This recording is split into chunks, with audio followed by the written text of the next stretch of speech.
Fêter sans accident, c'est bien possible. On y croit sur le grand rendez-vous. Avant de recevoir notre invité, on vous invite à suivre ce reportage.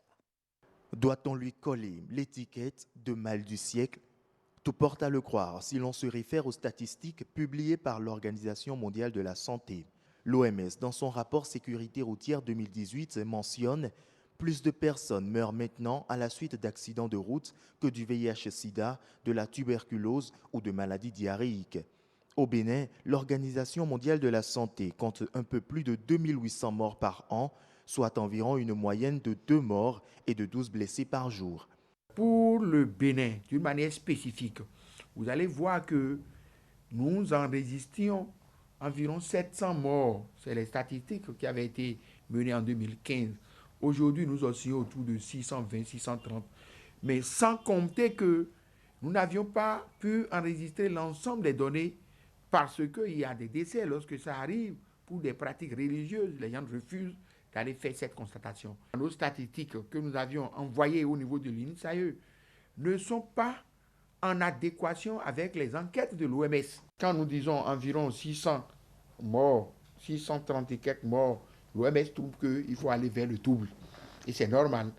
Des chiffres qui traduisent l'ampleur de l'insécurité sur nos routes. Une insécurité routière avec pour facteurs trilogiques les hommes, les infrastructures et les véhicules à moteur.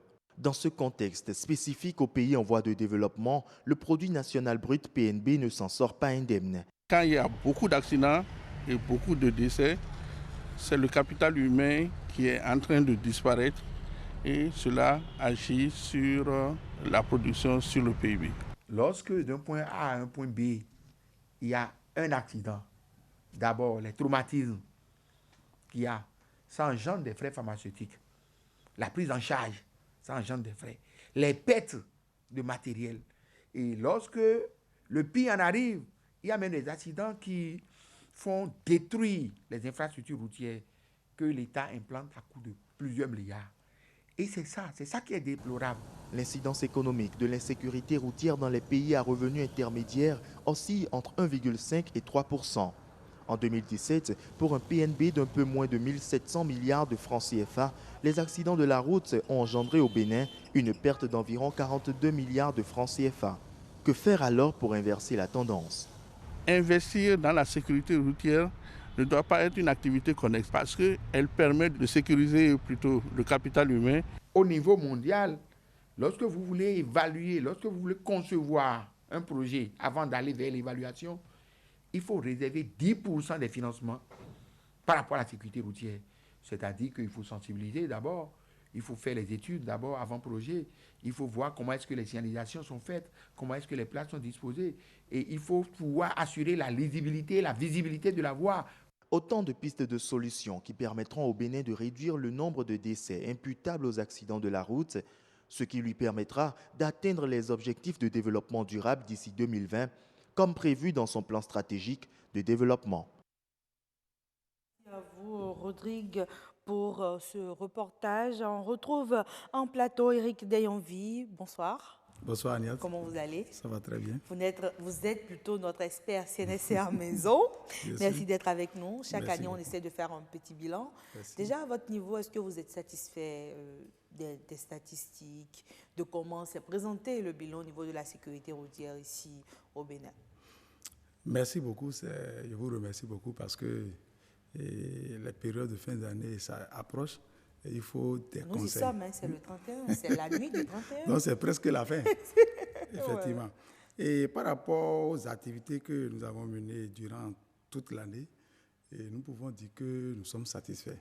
Mais il y a un grand mais qui est là parce que avec aujourd'hui et demain, ce qui va se passer, on ne le sait pas. Donc c'est à la fin qu'on peut faire un bilan, pour faire un point pour dire voilà toutes les activités qu'on a menées. Durant toute l'année, ça a porté ses fruits. Donc on attend ces 2 jours-là et c'est pour ça que je suis là. Justement, je me dis, quand on vous écoute, à chaque fois, vous avez peur du 31, du 1er, du 24 et du 25. Qu'est-ce que vous craignez au niveau du CNSR? Non, c'est que c'est la population, les effets ou bien l'euphorie de la population nous inquiète. Parce que les gens pensent qu'après 2019, la vie s'arrête. Or, il faut être vivant pour voir ce qui va se passer en 2020. Et pour être vivant et pour voir ce qui va se passer en réalité en 2020, il faut respecter les prescriptions routières. Parce que nous constatons que quand on vient à la fin de l'année, on dit « Ah, Dieu merci, Dieu m'a préservé jusqu'à la fin ». Et on ne pense pas que je dois traverser. Et pour traverser sur la route, il faut être prudent et il faut respecter le code, comme je viens de le dire. D'accord, mais est-ce que pour vous, vous pensez que c'est vraiment possible de fêter sans accident? Parce que depuis au moins 10 ans, il n'y a pas eu un 31 décembre où on n'a pas parlé de cas d'accident au Bénin. Ça n'existe pas. On peut bien fêter sans accident. C'est nous, le problème, c'est l'homme. Quand vous prenez les cas d'accident qui se produisent sur nos routes, vous allez voir que les actions que pose l'homme sont élevées que l'infrastructure routière ou bien comment dirais-je, le matériel roulant. C'est que ce qu'on constate souvent le 31, le 1er, les gens s'adonnent à l'alcool et ils montent au volant. Les gens s'adonnent à l'alcool et ils prennent le guidon de leur moto. Et sur la voie, ils se croient tout puissants, ils se disent qu'il n'y a rien et ils font leur vie. Or, c'est une erreur. Parce que nous avons l'habitude de dire que la route, c'est un lieu d'échange. La route, c'est un lieu de partage. Et quand tu ne partages pas bien la route, les conséquences, c'est l'accident. Donc, il faut qu'ils savent que ce n'est pas parce que je dois fêter que je dois ignorer les prescriptions routières. Il y a un phénomène qui s'observe souvent. Vous allez voir, les feux tricolores ne sont même pas respectés sur la route. Encore que maintenant, on a même le délai. Dans beaucoup de feux, on a vu dans Cotonou, on vous dit, vous avez encore 40 secondes. Très bien. Et même ce n'est pas ça. C'est qu'à l'arrêt, le problème se pose à l'arrêt. Quand le feu est au vert, ça t'invite, ça permet à l'usager qui voit le feu vert de circuler. Mais en voulant traverser, il faut être prudent. Parce qu'un autre peut brûler le feu rouge de son côté et venir te percuter au milieu de la voie. Donc, à l'arrêt, quand vous voyez le feu orange, cela ne veut pas dire... Il faut accélérer. Il faut accélérer pour passer. C'est ça qu'on constate souvent à Cotonou. Le feu orange te dit attention. Commence par ralentir. Commence par ralentir. Et non, il faut filer. Donc, nous voyons ces cas-là. Et les gens filent. Et il se fait qu'ils arrivent au milieu de la voie et directement le feu vert est allumé de l'autre côté. Là, il y a collision. Donc, à partir d'aujourd'hui, les gens n'ont qu'à mettre ça dans la tête pour dire que le feu orange me demande de me préparer pour l'arrêt. D'accord. Et non de me précipiter pour passer. D'accord. Et ces cas d'accident sont légion. On les retrouve dans les carrefours. Alors. Et ça fait que vous allez voir, ces temps-ci, depuis une semaine, on a positionné des gens sur les carrefours sensibles. Parce que nous avons les statistiques qui sont là, qui nous montrent que dans les carrefours, il n'y a plus d'accidents. Nous les maîtrisons et on a positionné des gens là pour pouvoir réguler un peu la voie ou bien pouvoir influencer le conducteur qui vient. Parce que quand on nous voit, le comportement sur la voie. Quand on nous voit directement, on sait que ils sont là. Faire attention. Même s'ils ne savent pas ce qu'on fait là, ils sont là. Donc tout le monde se range et on passe. Je peux vous filer l'information, ça passe même sur les réseaux sociaux. Et à tel carrefour, ils sont là et faites attention. Et vous voyez le comportement des gens, ça change automatiquement. Donc ça veut dire que nous avons préparé aussi la fête et nous on n'a pas le droit de fêter parce que nous serons sur la voie le 1er aussi. À cause des usagers de la route, c'est notre rôle ça. Après, on peut fêter à la maison. À chacun son rôle. Mais nous sommes là pour empêcher ceux qui ne veulent pas traverser. D'accord. 2019. D'accord. Tout le monde doit traverser. OK. Avant qu'on en vienne au code, je pense qu'il y a d'autres dispositifs très simples. Quand vous parlez d'alcool, par exemple, ce n'est pas qu'on demande aux téléspectateurs de ne pas boire, mais on leur demande certainement de boire avec un peu de retenue ou de choisir un conducteur sobre. C'est ce qu'on demande, non, à chaque fois. Mais chaque fois qu'on le dit, parce que si nous voulons aller quelque part et nous sommes ensemble dans le véhicule, dites à l'autre de ne pas boire là-bas, c'est compliqué. On ne peut pas contrôler ça. Donc, ce que nous disons maintenant, c'est que quand vous prenez l'alcool, ne rentrez plus. Dormez, oui. Parce que vous devenez un danger. Les lieux de la fête. Oui, ça c'est clair. Vous devenez un danger pour les autres usagers de la route. Et pour vous-même. Et pour vous-même. Donc, le risque est là. Donc, avant, on disait, bon, on prend quelqu'un dans le véhicule qui ne boit pas. Mais c'est de l'heure, parce qu'on a tellement dit, chanter ça, mais à la fin, c'est autre chose qu'on constate. Donc, on ne refuse pas à quelqu'un de boire.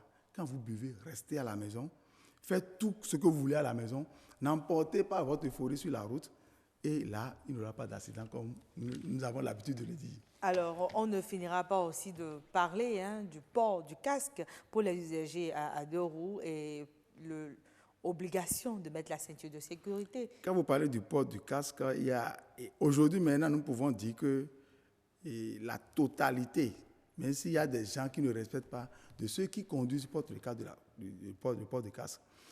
Le problème qu'on a aujourd'hui, c'est les passagers.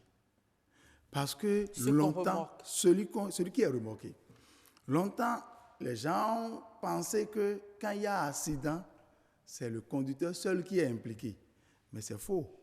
Quand un véhicule ou bien une moto est impliqué dans un accident, ce qu'on constate généralement, c'est celui qui est remorqué, le passager qui reçoit plus de chocs. C'est même ça qui est dommage, dont les répercussions sont plus énormes sur le passager que sur le conducteur. Parce que le conducteur a la chance de voir le danger et de l'éviter. Mais toi qui es derrière, souvent, on remarque ça souvent dans la circulation. Je parle des femmes, quand vous les voyez derrière, c'est le porteur qui ils ne suit même pas là. Pourquoi c'est la femme? Je ne suis pas d'accord avec vous, M. Béoui. Pourquoi ce n'est que nous? C'est évident. C'est évident. L'homme, quand tu prends 100 conducteurs, 100 remorqués, la plupart, c'est les femmes qui manipulent leur portable derrière. Donc, ça veut dire qu'ils sont surpris. Et cela veut dire que pour éviter tout ça, là, il faut que les deux aient le casque, portent le casque pour qu'en cas de choc, en cas de chute, ils puissent être protégés. D'accord. Et la ceinture de sécurité? La ceinture de sécurité, c'est obligatoire. Obligatoire pour le conducteur seul ou pour tout le monde, pour tous les occupants du véhicule. D'accord. Parce que tel que je l'ai démontré par rapport à la moto, c'est la même chose de l'autre côté. Quand il y a un accident, ce n'est pas le conducteur seul qui est impliqué. C'est tout l'ensemble, et les personnes qui sont dans le véhicule qui sont impliquées. Donc, chacun... D'ailleurs, quand vous prenez un véhicule, on ne met pas la ceinture seulement pour le conducteur. Il y a des ceintures partout. Si c'est 5 places, vous allez voir 5 ceintures dans le véhicule. Mais dommage, quand on voit les véhicules chez nous ici, des fois, les gens coupent les ceintures et fassent autre chose. Et c'est le conducteur qui a sa ceinture de sécurité. Je pense que c'est le lieu de parler aussi des transports en commun. Surtout dans les transports en commun, il n'y a pas véritablement de ceinture disponible. Parce que c'est des véhicules qu'on amène et on modifie totalement ces véhicules-là. Et on adapte d'autres sièges et les gens s'achètent. Ça veut dire que c'est vraiment, vraiment, vraiment... Comme le dirait l'autre, c'est à leur risque et à leur péril. Voilà. D'accord. On a suivi dans le reportage qu'il y a des chiffres qui vous échappent en termes de statistiques de sécurité routière. Effectivement, le directeur a bien insisté. Oui. Vous voyez, quand on dit un accident de circulation, il y a des accidents qui se produisent dans les races campagnes, c'est-à-dire dans les campagnes. Et avant qu'on interpelle les forces de l'ordre, soit c'est des gens qui se sont dit, bon... ça s'est passé entre nous, c'est la famille, tout ça, et ça échappe.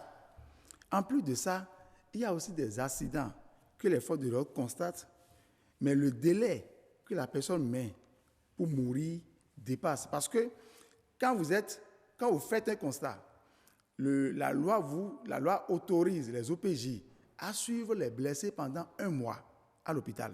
Après les 1 mois, on les considère comme les blessés. D'accord.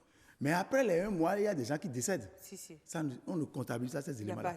Donc, à voir tous ces éléments, il y a des chiffres qui nous échappent. C'est pour ça qu'il y a des équilibres entre notre chiffre et les chiffres de l'OMS. De l'OMS. Alors, on dit plus de 42 milliards de perdus en 2017, par exemple, pour cause d'accidents. Que vous inspirent ces chiffres-là? C'est pour ça que le CNSS existe d'ailleurs. Parce que nous sommes là pour pouvoir limiter. Le risque zéro, ça existe. Ce n'est pas que ça n'existe pas. On peut décréter que on a l'impression que c'est un mythe. Non, jamais, ce n'est pas un mythe. Ça dépend de notre comportement. Ça dépend de comment on pratique, comment on respecte le code de la route. Rien n'est difficile et ce n'est pas un bilan que Dieu fait à la fin de l'année. Non, c'est nous-mêmes, c'est nos comportements. Et c'est ce qu'on boit ce qui décide des accidents sur la route. Sinon, on peut l'éviter. Et d'ailleurs, ça fait que cette année, vous allez voir que dans nos sensibilisations, nous avons commencé d'abord par les écoles riveraines. D'accord. Nous avons sensibilisé ces écoles-là à travers les enfants et les enseignants. Il y a même un programme facilitateur. Très bien. On a formé des gens pour aider les enfants à traverser la route. On a commencé. Après ça, on allait dans les gares routières pour leur dire vraiment, l'accident n'est pas une fatalité. On peut l'éviter. On peut l'éviter. Le temps est terminé. Je voudrais qu'en 30 secondes, que vous rappelez quand même que le code de la route n'est pas facultatif et qu'on peut être puni par la loi si on l'enfreint. Effectivement, tel que je l'ai dit, la seule chose qui nous permet de mieux partager sur la route, c'est le code de la route.